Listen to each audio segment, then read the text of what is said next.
É engraçado como algumas prisões não têm grades, mas ainda assim conseguem sufocar a gente por dentro. As paredes são feitas de palavras, o cadeado é o medo, e os guardas...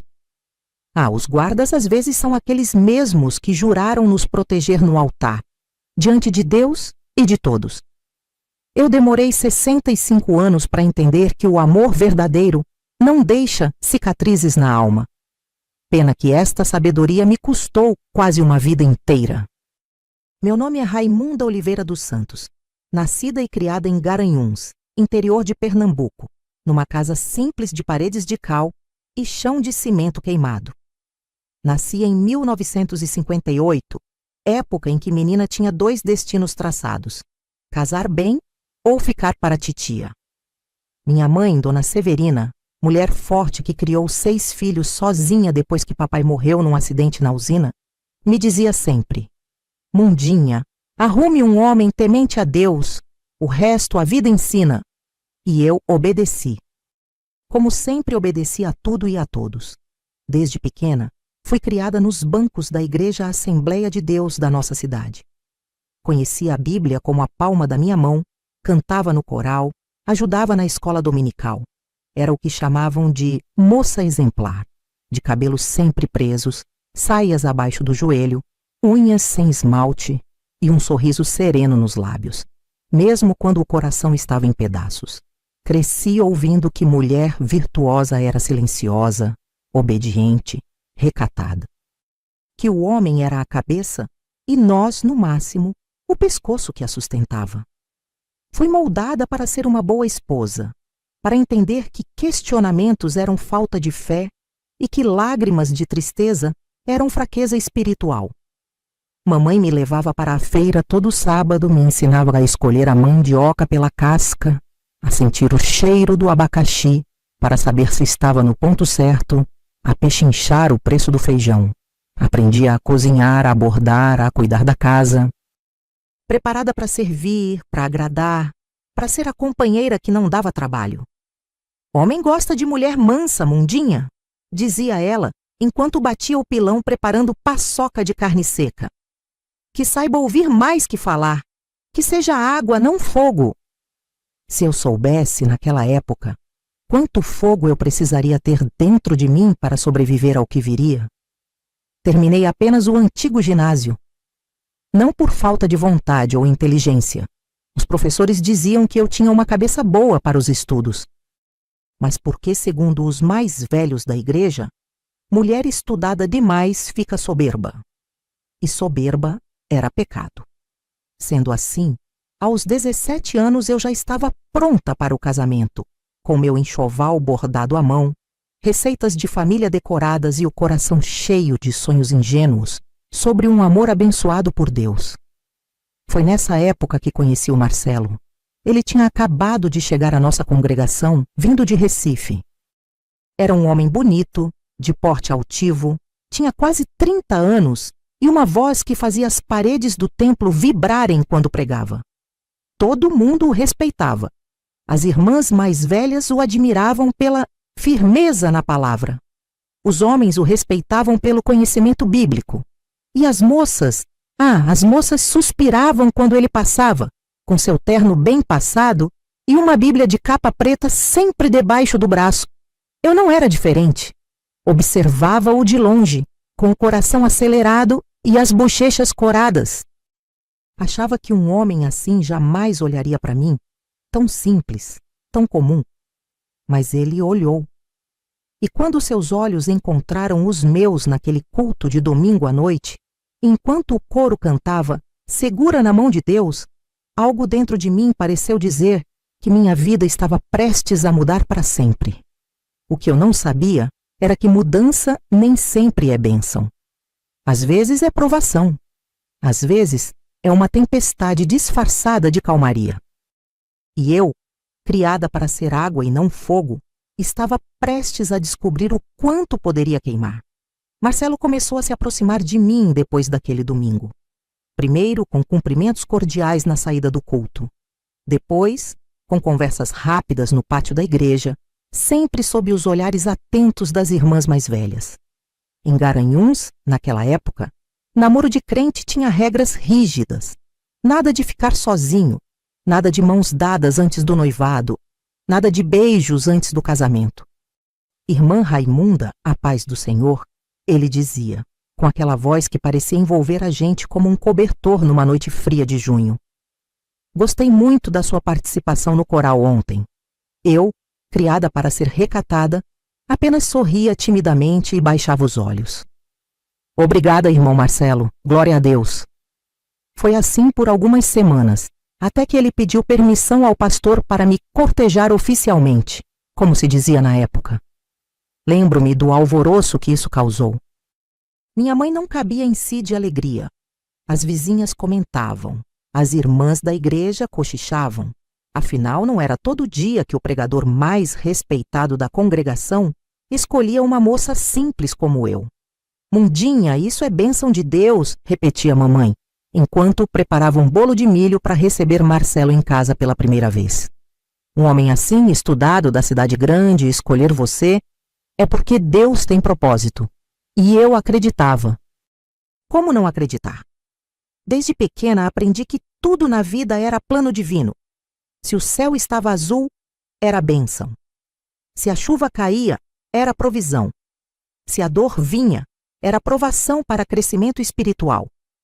Tudo tinha um porquê celestial, até mesmo o olhar de Marcelo sobre mim. Nosso namoro durou apenas 4 meses. Nos encontrávamos aos domingos após o culto, sempre na varanda de casa, com mamãe por perto, servindo café e broa de fubá. Ele falava sobre seus estudos teológicos, sobre os planos que tinha para evangelizar, sobre como Deus havia lhe mostrado que precisava de uma esposa para completar seu ministério. Eu ouvia deslumbrada, sentindo-me especial por ter sido a escolhida para essa missão. Uma esposa de oração é fundamental para um homem de Deus, ele dizia, segurando minha mão nas raras ocasiões em que ficávamos sem supervisão por alguns minutos. E o Senhor me mostrou que você tem esse chamado, Raimunda. Casei-me com Marcelo numa manhã de sábado de 1976, na mesma igreja onde nos conhecemos. Meu vestido era simples, feito por Dona Josefa, a costureira do bairro, mas para mim era o mais bonito do mundo. Carregava um pequeno buquê de flores do campo colhidas no quintal de casa. A igreja estava cheia, afinal era o casamento do irmão Marcelo de Recife, e quando o pastor nos declarou marido e mulher, senti que finalmente tinha cumprido meu propósito nesta terra. Nos mudamos para uma casa pequena nos arredores de Garanhuns. Não era luxuosa, mas para mim, que sempre dividira quarto com 3 irmãs, era um palácio. Nos primeiros meses eu acordava cedo, preparava o café com tapioca quentinha, arrumava tudo antes que Marcelo saísse para trabalhar na loja de materiais de construção que pertencia a um irmão da igreja. À tarde, eu cuidava da casa, preparava o jantar e esperava ansiosamente pelo retorno do meu marido. Quando ele chegava, líamos a Bíblia juntos. Ele me explicava passagens que eu não entendia, me ensinava sobre a importância da submissão feminina, sobre como uma boa esposa deveria se portar. Eu absorvia cada palavra como se fosse mel, grata por ter um marido tão sábio nos caminhos do Senhor. Uma mulher virtuosa é coroa para seu marido, ele repetia, citando provérbios. E eu me esforçava para ser essa coroa, para nunca desapontá-lo, para ser exatamente o que ele esperava. Até que, pouco a pouco, comecei a perceber mudanças sutis. O tom de voz dele, antes tão amoroso, ganhou uma dureza que eu não conhecia. Os elogios se tornaram mais raros, as críticas mais frequentes. Esse arroz está cru por dentro, Raimunda, ele dizia, empurrando o prato. Uma mulher que não sabe nem cozinhar direito, que testemunho vai dar? Ou então, por que está usando esse vestido? Não percebe que marca demais seu corpo? Quer fazer os irmãos tropeçarem no caminho da santidade? A princípio, eu apenas me desculpava e prometia melhorar. Afinal, ele era meu cabeça, meu líder espiritual. Se apontava erros em mim, devia ser porque realmente existiam e precisavam ser corrigidos. Aos poucos, fui me tornando cada vez mais silenciosa, medindo cada palavra, cada gesto, cada olhar, tentando adivinhar o que poderia desagradá-lo antes mesmo que acontecesse. Era como pisar em um campo minado, nunca sabendo onde estava a próxima explosão. Nas reuniões de casais da igreja, Marcelo era sempre elogiado. Que marido exemplar, diziam as irmãs. Como é dedicado à família, como conhece a palavra. E eu sorria, concordando enquanto escondia as feridas invisíveis que cresciam dentro do meu peito. Com o tempo, as visitas à casa de minha mãe se tornaram mais raras. Marcelo sempre encontrava um motivo para não irmos. Sua mãe fala demais, ele dizia. Influencia você com ideias mundanas. Ou então, este domingo precisamos ficar em oração. Você anda muito apegada à sua família carnal, Raimunda. Meus amigos também foram se afastando. Ou melhor, foram sendo afastados. Para cada pessoa que eu mencionava, Marcelo tinha uma crítica, uma desconfiança, uma razão para que eu não mantivesse contato. A irmã Josefina, aquela que usa batom, não é boa companhia. O seu Antônio e Dona Carmen, eles deixam os filhos ouvirem rádio, não são bom exemplo. Até que um dia percebi que meu mundo havia se reduzido a ele, apenas ele. Sua voz era a única que eu ouvia. Seu julgamento, o único que importava. Suas ordens, as únicas que eu seguia. Foi nessa época que comecei a ter crises de choro sem motivo aparente. Crises que eu escondia no banheiro, com a torneira aberta para que ele não ouvisse, ou na cozinha enquanto picava cebola, fingindo que as lágrimas vinham do ardor nos olhos. Mulher de fé não se entrega à tristeza. Marcelo me repreendeu quando me encontrou chorando uma vez. Isso é falta de gratidão pelas bênçãos que Deus te deu. É orgulho, Raimunda, é pecado. E eu acreditava. Pedia perdão a Deus pelos meus momentos de fraqueza, pela ingratidão de não reconhecer o quanto era afortunada por ter um marido como ele. Afinal, ele não bebia, não me batia, trabalhava e trazia o sustento para casa. O que mais uma mulher poderia querer? Foi só muitos anos depois que entendi. Eu queria respirar. Eu queria existir. Eu queria ser Raimunda e não apenas a esposa do irmão Marcelo. Mas naquela época, esse entendimento estava tão distante quanto as estrelas que eu observava pela janela nas noites em que o sono não vinha, enquanto me perguntava, em silêncio, por quê, mesmo tendo tudo o que uma mulher deveria querer, eu me sentia tão vazia por dentro. Foi nessas noites de insônia que comecei a lembrar da menina que eu havia sido, aquela que sonhava em ser professora antes de ouvir que mulher estudada demais fica soberba. Aquela que adorava dançar na chuva, antes de aprender que o corpo é templo do Espírito Santo e não deve se entregar a prazeres carnais. Aquela que ria alto, antes de ser ensinada que mulher virtuosa fala baixo e com discrição. Onde estava aquela menina? Teria ela desaparecido para sempre, sufocada por versículos bíblicos mal interpretados e por um amor que mais parecia uma jaula? Era essa a pergunta que me atormentava quando o sol começava a nascer e eu fingia, mais uma vez, que havia dormido bem, que estava feliz, que era grata. Enquanto preparava o café com tapioca, arrumava a casa e esperava por mais um dia em que tentaria desesperadamente não desagradar o homem que Deus havia escolhido para mim. O homem que, sem que eu percebesse, estava apagando dia após dia a chama da minha existência. Nosso casamento já durava 7 anos, quando finalmente aconteceu o que Marcelo tanto aguardava. Sua nomeação como pastor auxiliar da igreja. Foi uma celebração grandiosa. A congregação de Garanhuns inteira compareceu. Houve culto especial, cânticos, abraços, muita comida típica, cuscuz, pamonha, bolo de rolo, e eu, como sempre, nos bastidores, garantindo que tudo estivesse perfeito. A esposa de um pastor tem responsabilidade dobrada, disse-me o pastor Otacílio, um senhor de cabelos brancos que liderava a igreja desde que eu era criança. Agora todos os olhos estarão sobre você, irmã Raimunda.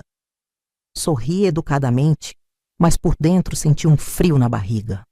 Se antes Marcelo já era exigente com meu comportamento, agora seria muito pior. E foi. As regras se multiplicaram.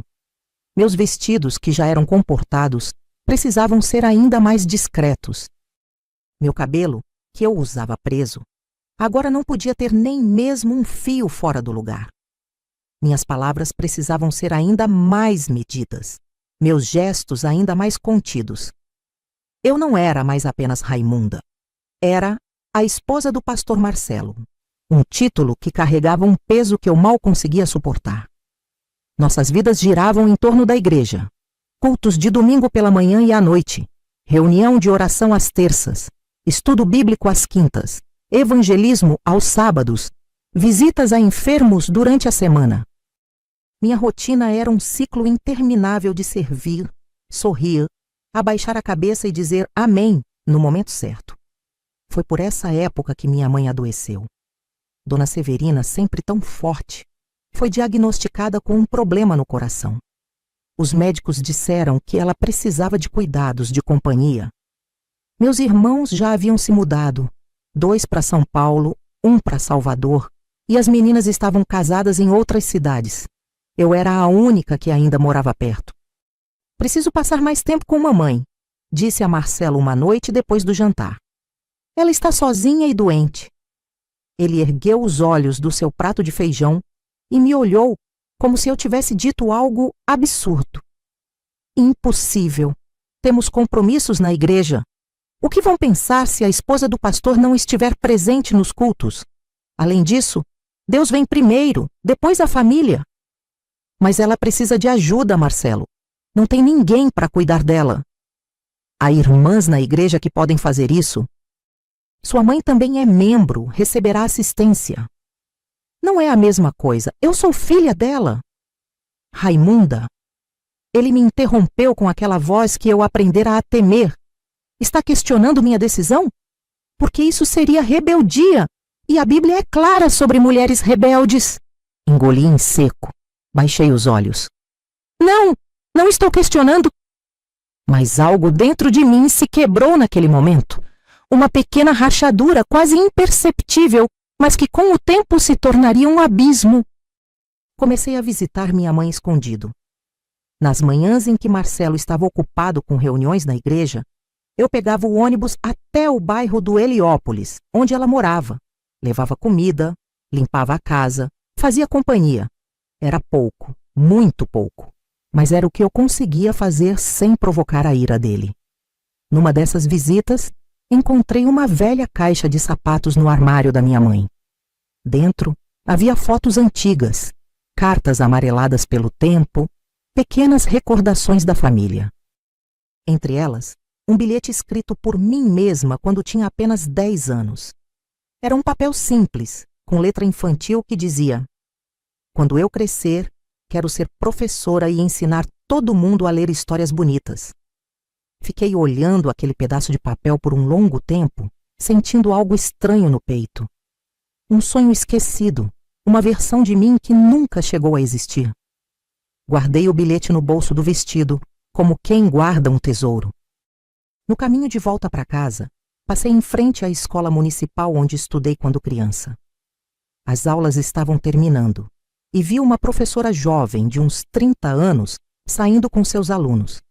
Ela sorria, conversava animadamente com as crianças. Parecia livre, algo que eu não me lembrava mais como era. Dona Raimunda? É a senhora mesma? Virei-me sobressaltada. Era Conceição, uma antiga colega de escola que não via há anos. Conceição, quanto tempo! Nos abraçamos e ela me olhou de cima a baixo com um sorriso. Você sumiu! Depois que casou com aquele pastor, nunca mais te vimos no bairro.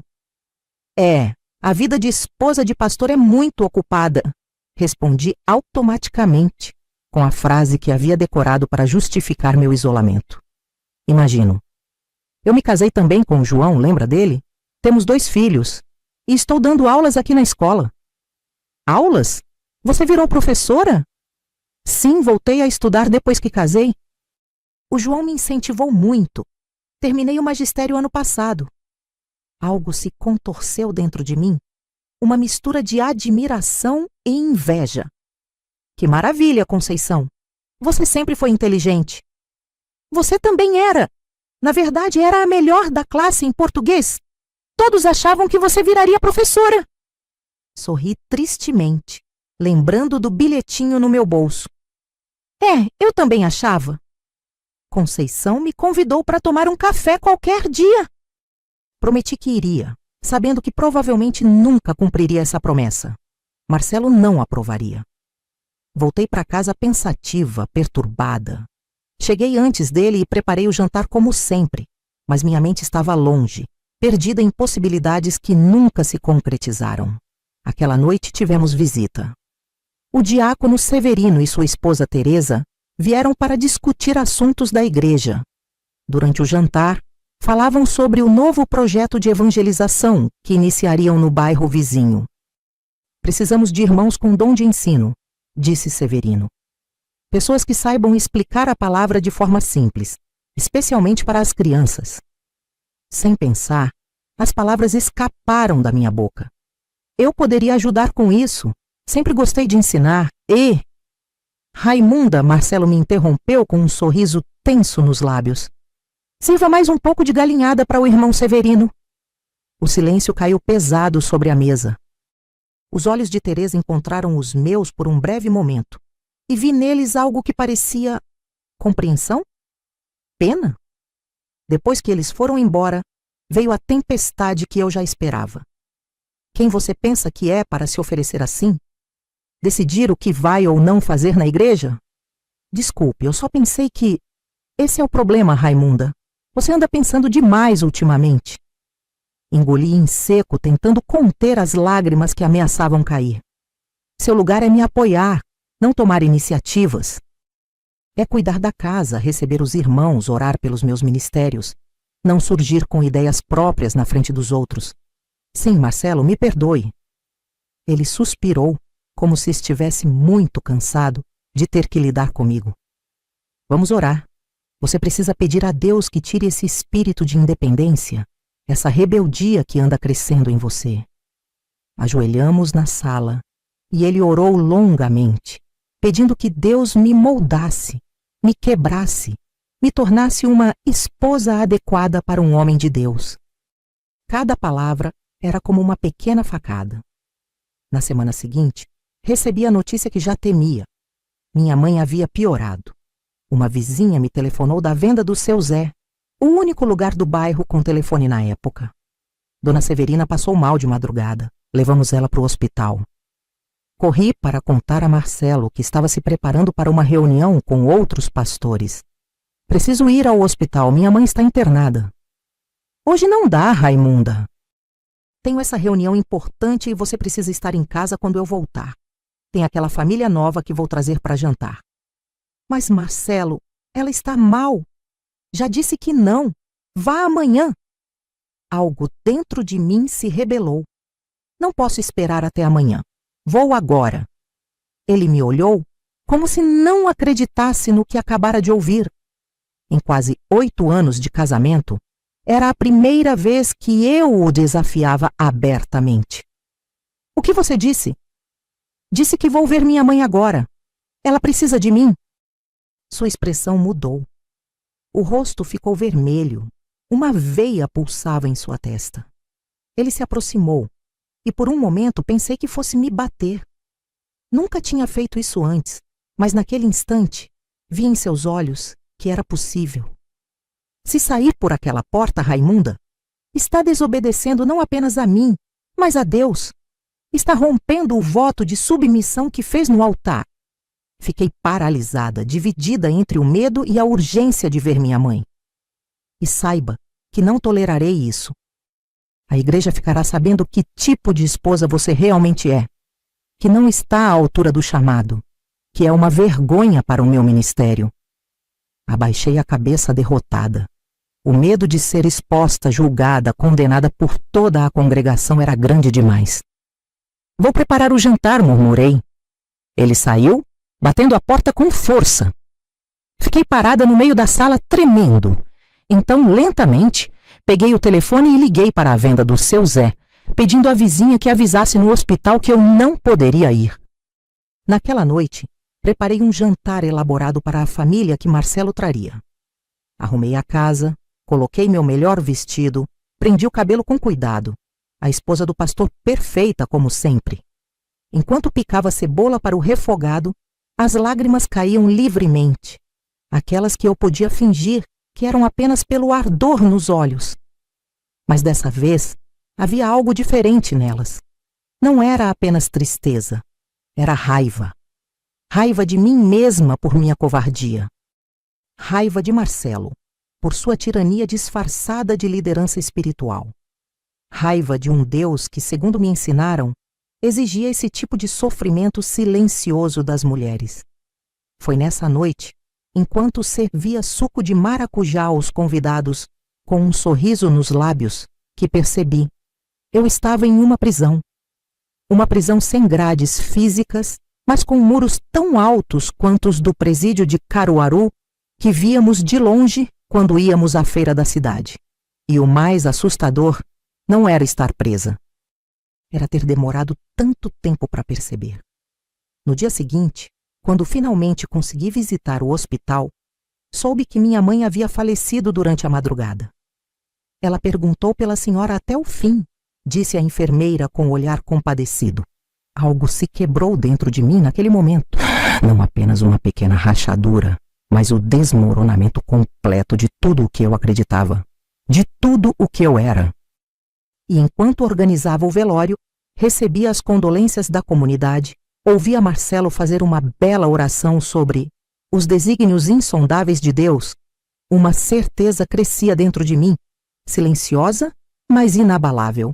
Eu precisava sair daquela prisão, antes que também morresse por dentro. Eu só não sabia ainda como faria isso, ou o preço que pagaria pela minha liberdade. Após o enterro de minha mãe, algo mudou dentro de mim. Era como se a última corda que me prendia à vida que eu conhecia tivesse se partido. Passei a observar meu casamento com outros olhos, como se estivesse vendo tudo de fora, pela primeira vez. A casa de Dona Severina, minha mãezinha, ficou fechada por algumas semanas. Nenhum dos meus irmãos podia vir imediatamente para resolver a situação dos poucos bens que ela deixou. Marcelo queria vender tudo rapidamente, para não dar trabalho, dizia ele. Mas eu insisti que esperássemos a chegada dos meus irmãos. Foi a primeira vez que mantive firme uma decisão contra a vontade dele. Você está diferente, Raimunda, ele comentou uma noite, com olhos desconfiados. Esse luto está te afastando de Deus. Não, Marcelo. Talvez esteja me aproximando dele de uma forma que você não entende. Ele ergueu as sobrancelhas, surpreso com minha resposta. Eu também estava surpresa. De onde tinha vindo aquela coragem?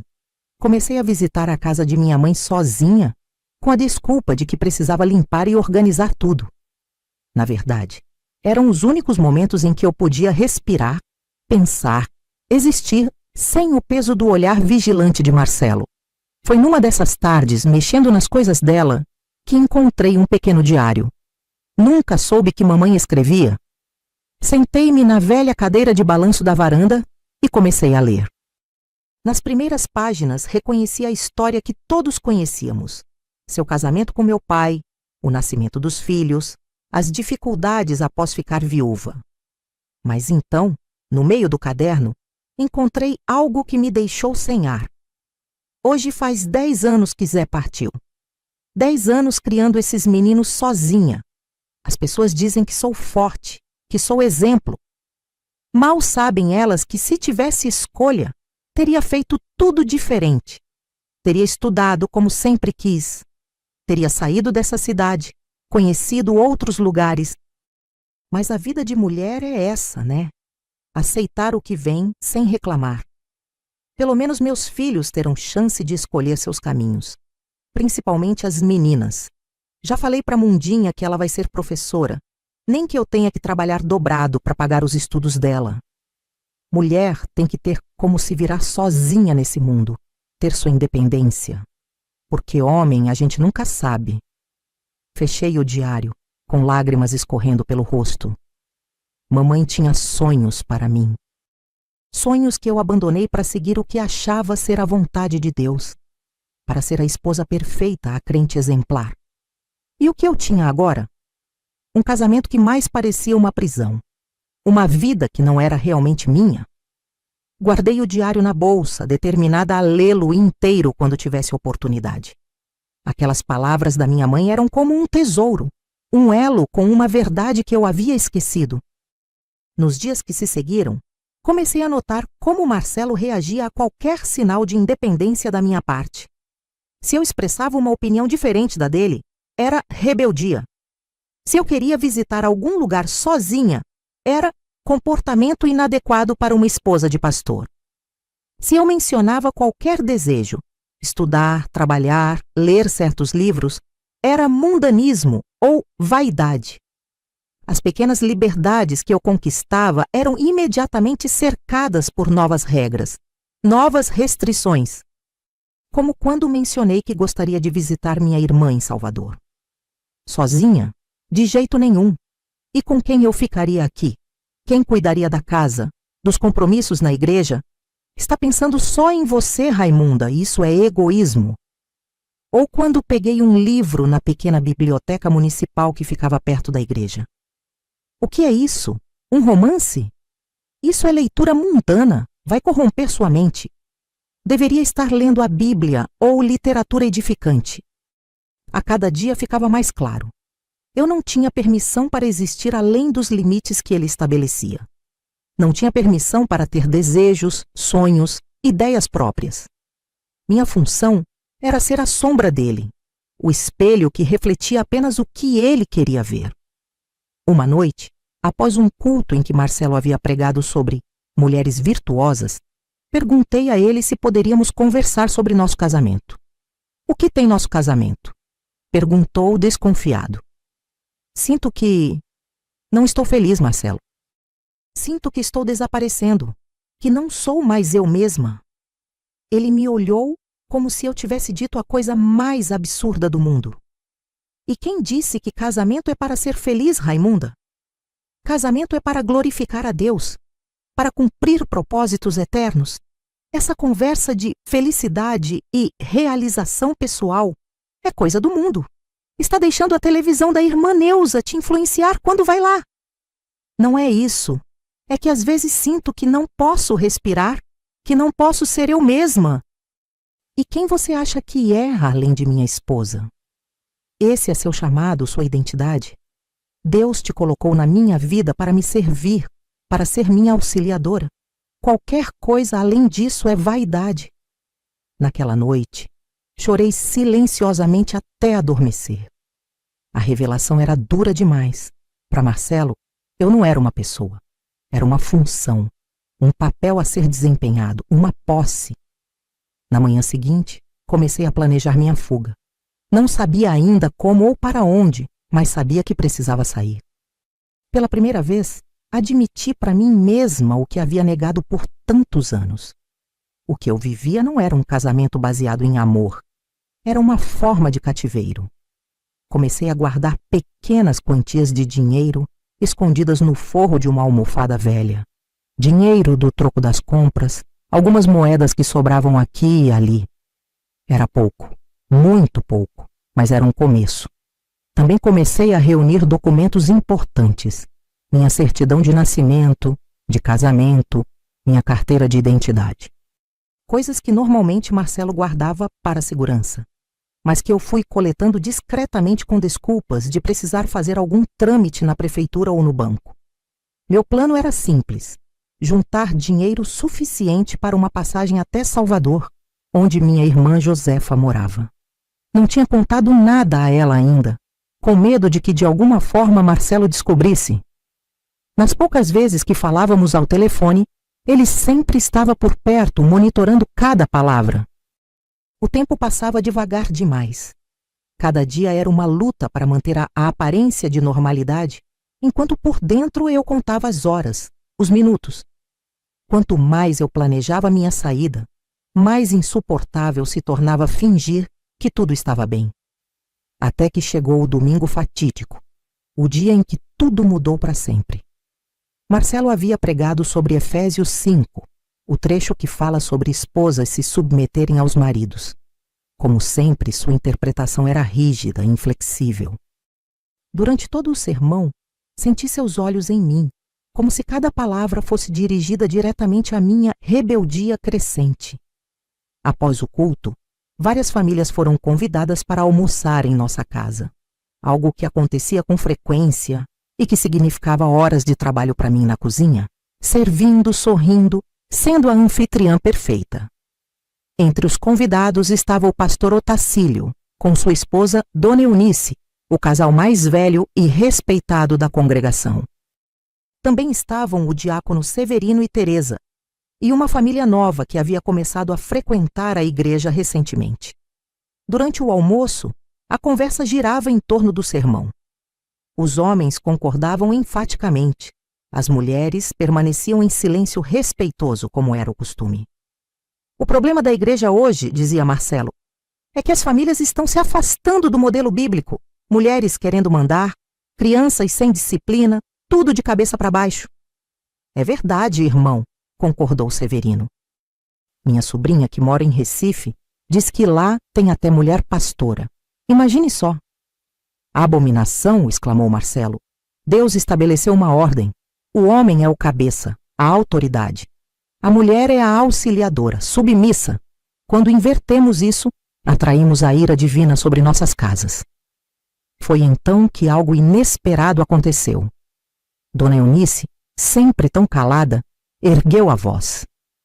Mas, irmão Marcelo, o próprio Paulo disse que em Cristo não há homem nem mulher, pois todos somos um. Um silêncio pesado caiu sobre a mesa. Ninguém esperava que a esposa do pastor Otacílio, de todas as pessoas, questionasse a interpretação de Marcelo. Irmã Eunice, ele respondeu com um sorriso tenso. A senhora está tirando para o versículo de contexto. Isso se refere à salvação, não às funções na família e na igreja. Talvez, ela continuou para espanto de todos, sejamos nós que estamos tirando de contexto os versículos sobre submissão. No tempo de Paulo, as mulheres não tinham direitos nem educação. Hoje é diferente. Deus não quer que sejamos oprimidas, mas parceiras. O rosto de Marcelo ficou vermelho. Vi sua mão apertar o garfo com tanta força que os nós dos dedos ficaram brancos. Com todo respeito, irmã, seu tom não tinha nada de respeitoso. A senhora está falando heresias. Pastor Otacílio, o senhor deveria controlar melhor sua esposa. O velho pastor suspirou, olhando com carinho para sua companheira de mais de 50 anos. Sabe, Marcelo, depois de tanto tempo juntos, aprendi que Eunice tem muito a ensinar. Ela enxerga coisas que eu, com toda a minha teologia, muitas vezes não vejo. Meu coração disparou. Nunca havia testemunhado algo assim. Um pastor respeitando a opinião de sua esposa publicamente, tratando-a como igual. Isso é um absurdo. Marcelo estava cada vez mais alterado. Estão todos se contaminando com ideias mundanas. Inclusive você, Raimunda. Todos os olhares se voltaram para mim. Eu que não havia dito uma palavra sequer. Eu vejo como você tem andado, questionando, desafiando minha autoridade em casa. Talvez devêssemos compartilhar com os irmãos como você tem sido rebelde ultimamente, como tem desonrado o seu chamado de esposa. Senti meu rosto queimando de vergonha. Ele estava me expondo, me humilhando na frente de todos. Abaixei a cabeça como sempre fazia. Mas então ouvi a voz de Dona Eunice novamente. Raimunda, filha, olhe para mim. Lentamente ergui os olhos. Não abaixe a cabeça. Você não fez nada de errado. Pensar por si mesma não é pecado. A senhora não sabe de nada. Marcelo quase gritava agora. Raimunda tem sido uma péssima esposa. Negligente, desobediente. Depois que a mãe dela morreu, então, parece que perdeu completamente o juízo. Outro dia encontrei um diário escondido na bolsa dela, lendo coisas mundanas em vez da palavra, fazendo planos pelas minhas costas. Meu sangue gelou. Ele havia encontrado o diário da minha mãe. Havia descoberto o que exatamente? Será que tinha achado o dinheiro que eu guardava? Os documentos? Acho melhor irmos embora. disse o pastor Otacílio, levantando-se. Vocês precisam de um tempo a sós para resolver essas questões. Não, Marcelo bateu na mesa. Fiquem, todos precisam ver como é difícil ser pastor hoje, com uma esposa que não honra o chamado, que tem sido uma vergonha para meu ministério. Foi então que algo se quebrou dentro de mim. Não de dor dessa vez, mas de clareza cristalina. Olhei para Marcelo e o vi realmente, não como o homem que Deus havia escolhido para mim, não como meu líder espiritual, mas como um homem frágil, inseguro, que precisava controlar tudo e todos ao seu redor para se sentir poderoso. E mais importante, vi a mim mesma, não como a sombra dele, não como uma função, uma posse, mas como Raimunda. Uma mulher com valor próprio, com direito a pensar, sentir, existir plenamente. Marcelo, disse em voz baixa, mas firme, você está certo sobre uma coisa. Eu tenho pensado muito ultimamente. Todos na mesa me olhavam, alguns com surpresa, outros, como Dona Eunice, com algo que parecia esperança. Tenho pensado que talvez Deus não quer que eu viva assim, com medo, sem voz, desaparecendo um pouco a cada dia. Como você ousa, ele começou, mas eu continuei, minha voz ganhando força a cada palavra. Deus me criou, me deu uma mente, um coração, desejos, sonhos. Por que ele faria isso se quisesse que eu fosse apenas sua sombra? Por que me daria uma voz se não quisesse que eu a usasse? Agora chega! Marcelo se levantou bruscamente. Todos para fora! A reunião acabou! Os convidados se entreolharam, confusos. Ninguém se moveu. Saiam da minha casa! Ele gritou fora de si. Pastor Otacílio se levantou calmamente, pegando as mãos da esposa. Vamos, Eunice, mas antes... Ele se virou para mim e, para minha surpresa, pegou minha mão entre as suas. Filha, lembre-se do que Jesus disse. Conhecereis a verdade e a verdade vos libertará. Se precisar de ajuda, nossa porta está sempre aberta. Marcelo praticamente os empurrou para fora, junto com os outros convidados. Quando fechou a porta, virou-se para mim como uma tempestade. Você me humilhou na frente de toda a liderança da igreja. Destruiu minha reputação. Isso vai ter consequências, Raimunda. Graves consequências. Por um momento, senti o medo familiar me envolvendo. Mas então, lembrei das palavras no diário da minha mãe. Do olhar encorajador de Dona Eunice, do toque gentil do pastor Otacílio. Que consequências, Marcelo? Vai me bater, me trancar em casa, me apresentar à igreja como louca? Ou finalmente vai fazer o que tem ameaçado há anos e me abandonar? Ele pareceu chocado com minha ousadia. Você não é a mulher com quem casei?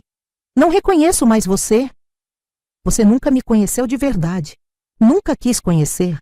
Queria apenas alguém que obedecesse, que não tivesse vontade própria. Isso é influência do inimigo. Você está possuída por um espírito de rebeldia. Não, Marcelo. Pela primeira vez em anos, estou vendo as coisas como realmente são. Este não é um casamento. É uma prisão. E você não é meu marido. É meu carcereiro. Ele avançou para mim, os punhos cerrados. Pela primeira vez, vi claramente o que ele era capaz de fazer. O que talvez sempre tivesse desejado fazer, contido apenas pela necessidade de manter as aparências. Você vai se arrepender dessas palavras, Raimunda. Vou orar para que Deus quebre seu orgulho, sua rebeldia. E se ele não fizer isso, eu farei. Um calafrio percorreu minha espinha. Não era apenas uma ameaça vaga. Era real, palpável, perigosa. Vou sair de casa por algumas horas, ele disse, pegando as chaves do carro. Quando voltar, espero encontrar a esposa submissa e arrependida com quem me casei. Ou então... Deixou a frase no ar, a ameaça implícita mais assustadora que qualquer palavra. Quando a porta bateu atrás dele e ouvi o motor do carro se afastando, caí de joelhos no chão da sala.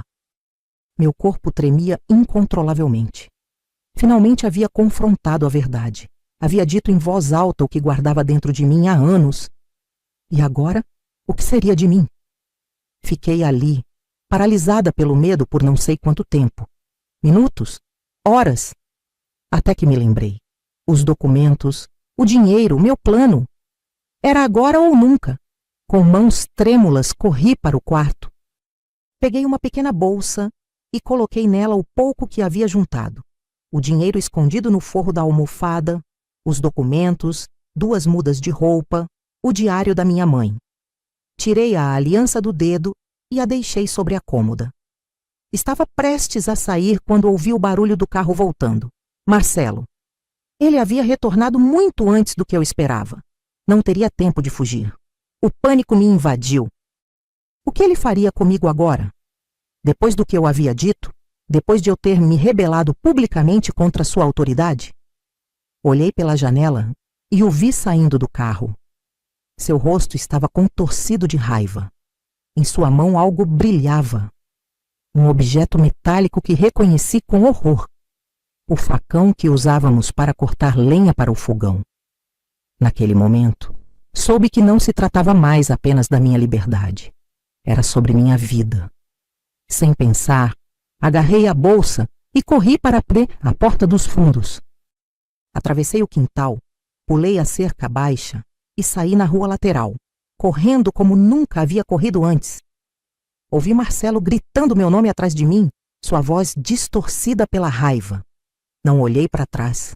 Não podia. Se parasse, se hesitasse por um segundo sequer, estava perdida. Corri pelas ruas de Garanhuns sem rumo definido. Meus pulmões queimavam, minhas pernas doíam, mas o medo me impulsionava adiante. Foi quando virei uma esquina e vi a avenida principal à minha frente. Carros passavam em alta velocidade. Do outro lado, a rodoviária. Minha única chance de escape. Sem parar para pensar, corri para a avenida. Precisava atravessar, precisava chegar ao outro lado. Um ônibus buzinou. Um carro freou bruscamente, derrapando no asfalto. "Cuidado!" alguém gritou. Senti o impacto antes mesmo de entender o que estava acontecendo. Meu corpo foi lançado para frente, depois para o lado. A dor explodiu em todas as direções. Caí no asfalto quente, a visão turva, um zumbido ensurdecedor nos ouvidos. As pessoas se aglomeravam ao meu redor, vozes distantes perguntando se eu estava bem, pedindo para chamar uma ambulância. "Foi sem querer, ela se jogou na frente do carro", ouvi o motorista explicando desesperado. "Não", pensei. "Não me joguei para morrer. Me joguei para viver." A última coisa que vi antes de perder a consciência foi o rosto de Marcelo, parado do outro lado da avenida, observando a cena com o facão ainda na mão. Nossos olhares se encontraram uma última vez. E então, escuridão. Eu tinha 35 anos e, naquele momento, pensei que minha vida havia acabado. Mas estava apenas começando. Acordei 3 dias depois no Hospital Regional Dom Moura. Meu corpo doía como se tivesse sido atropelada por um caminhão de cana, não por um Fiat 147. Tinha quebrado a perna direita, algumas costelas e sofrido uma concussão. Mas estava viva. A primeira pessoa que vi ao abrir os olhos foi minha irmã Josefa, sentada ao lado da cama com olheiras profundas e um terço nas mãos. "Ave Maria, graças a Deus!" ela exclamou beijando minha testa. "Pensei que ia te perder, Mundinha." Como você soube?" perguntei, a voz rouca. "Dona Eunice, a esposa do pastor Otacílio, me telefonou. Contou tudo. Peguei o primeiro ônibus de Salvador." Fechei os olhos, sentindo uma onda de gratidão. Dona Eunice. Aquela senhora tinha sido um anjo em minha vida sem que eu soubesse. "E... Marcelo?" perguntei, o medo voltando a apertar meu peito. "Não se preocupe com ele agora." Josefa segurou minha mão. "Está tudo sob controle." Nos dias que se seguiram, descobri o que havia acontecido enquanto eu estava inconsciente. O motorista que quase me atropelou era um comerciante respeitado na cidade. Ele viu Marcelo me perseguindo com o facão e chamou a polícia imediatamente. Outras testemunhas também confirmaram a cena. Marcelo foi detido, mas logo solto. Era a década de 1980. Violência doméstica raramente resultava em prisão, especialmente quando o agressor era um pastor respeitado. Mas a história se espalhou por Garanhuns como fogo em palha seca. A congregação está dividida, contou-me Josefa. Alguns acham que você perdeu a cabeça, que abandonou o chamado. Outros começaram a questionar, principalmente as mulheres. Dona Eunice tem sido uma voz forte. Diz que a igreja permitiu por anos que abusos acontecessem em nome de uma falsa submissão. Tentei imaginar a cena. A doce Dona Eunice, sempre tão silenciosa, agora falando abertamente contra o sistema que havia oprimido tantas de nós. No 5º dia de internação, recebi uma visita inesperada. Pastor Otacílio e Dona Eunice. Ele trazia flores do campo semelhantes às do meu buquê de noiva. Ela carregava uma cesta com bolinhos de goma e goiabada. Vim pedir perdão, filha, disse o velho pastor, com lágrimas nos olhos. Por todos esses anos em que vi o que acontecia e não fiz nada. Por todas as vezes que pregamos uma doutrina que aprisionava, não que libertava. Fiquei sem palavras. Um pastor pedindo perdão a mim, uma simples mulher? Sabe, continuou ele, passei a vida inteira estudando a Bíblia, conhecendo cada versículo de cor. Mas acho que nunca entendi realmente o coração de Deus até ver você correndo naquela avenida, fugindo como um passarinho que finalmente quebra a gaiola. Dona Eunice segurou minha mão. Não se preocupe com Marcelo. Ele deixou a cidade. Foi para o interior da Bahia, pelo que soubemos. E quanto a você, temos uma proposta.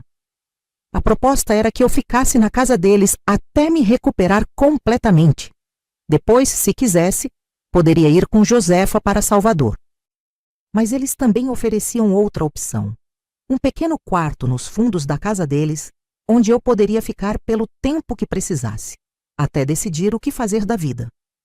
E tem mais, acrescentou Dona Eunice com um brilho nos olhos. Otacílio conversou com a diretora da escola municipal. Eles estão precisando de alguém para ajudar na biblioteca. Não é ser professora como você sonhava, mas é um começo. Chorei.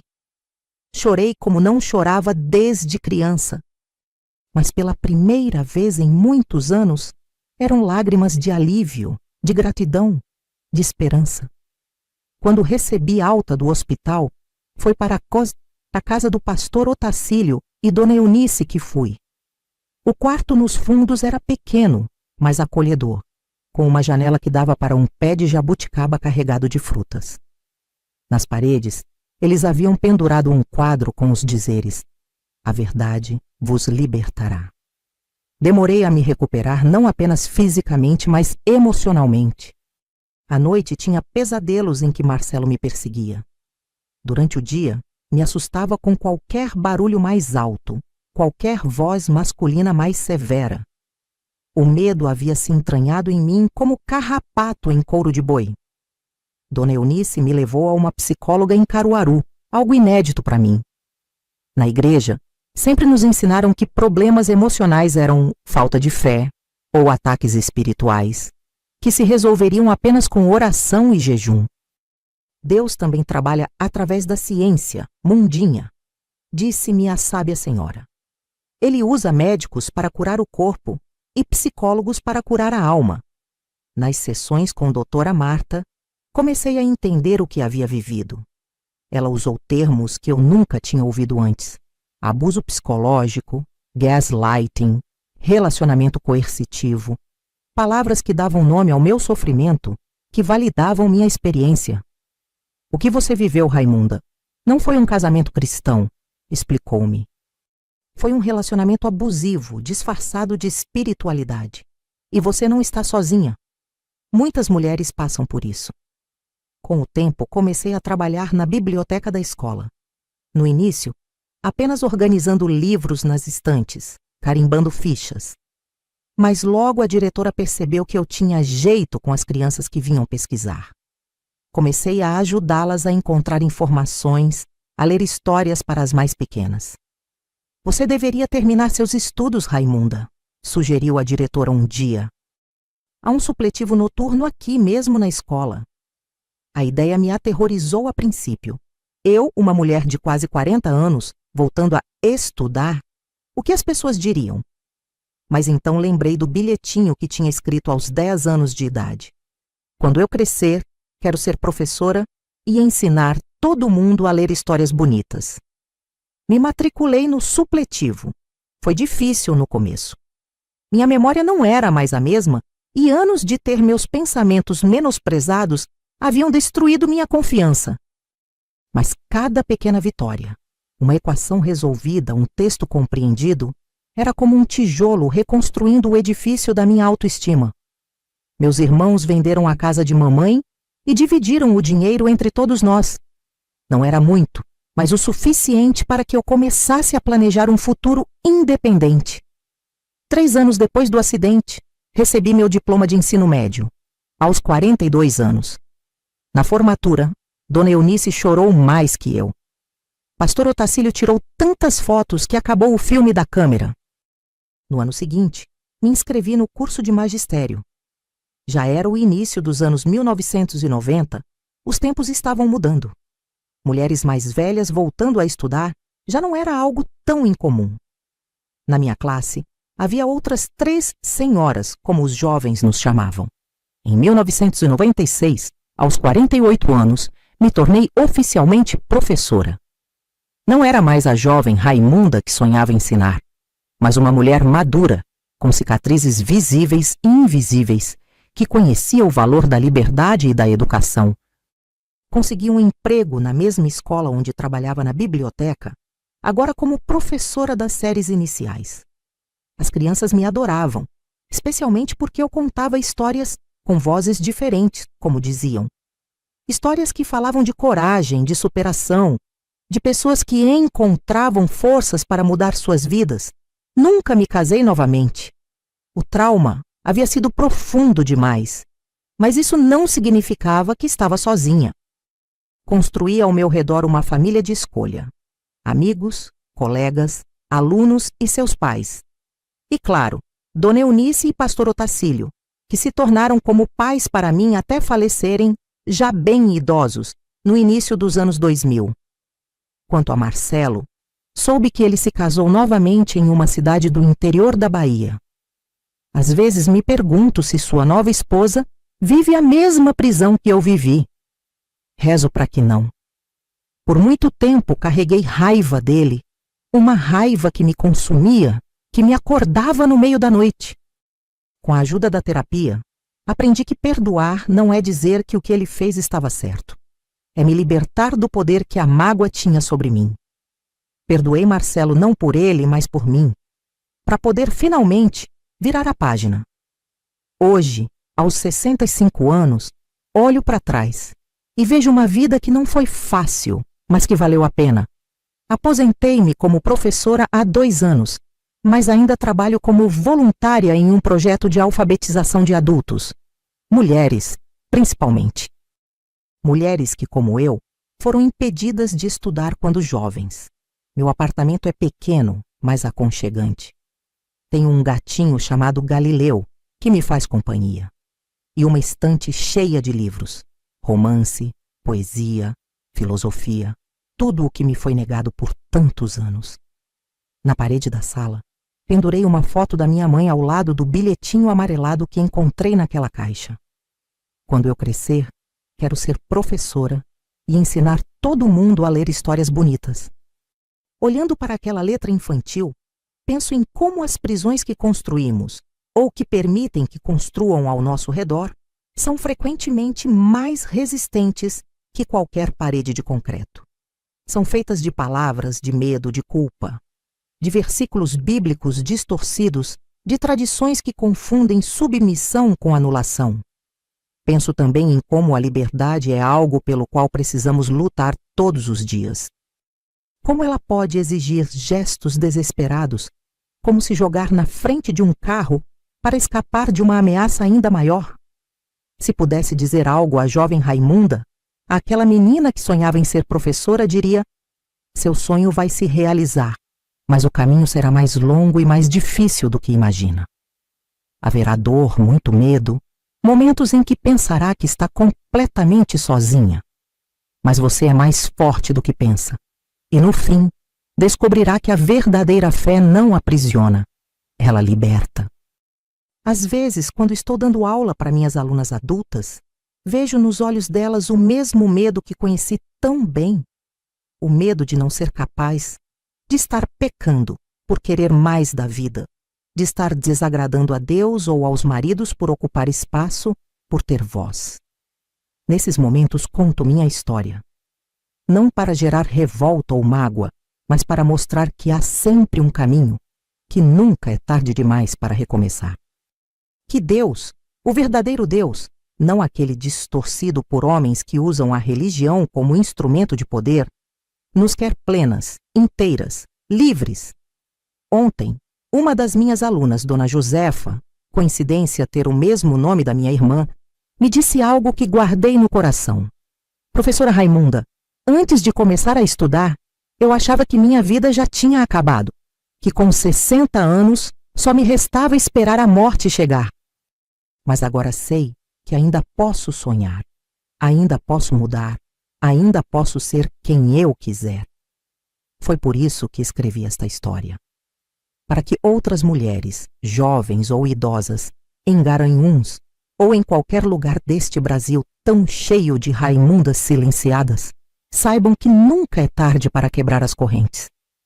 Que os muros mais altos, as grades mais resistentes, podem ser derrubados quando descobrimos a força que sempre esteve dentro de nós. Uma força que vem não da rebeldia, como Marcelo dizia, mas do direito sagrado que cada ser humano tem de existir plenamente, de ocupar espaço, de ter voz, de ser livre. Se essa história tocou seu coração como tocou o meu ao relembrá-la, compartilhe com alguém que possa estar precisando ouvir que é possível recomeçar, que é possível encontrar, mesmo nas situações mais desesperadoras, uma saída, uma luz. Um caminho para casa, a verdadeira casa, aquela que construímos dentro de nós mesmos e que ninguém jamais poderá nos tirar.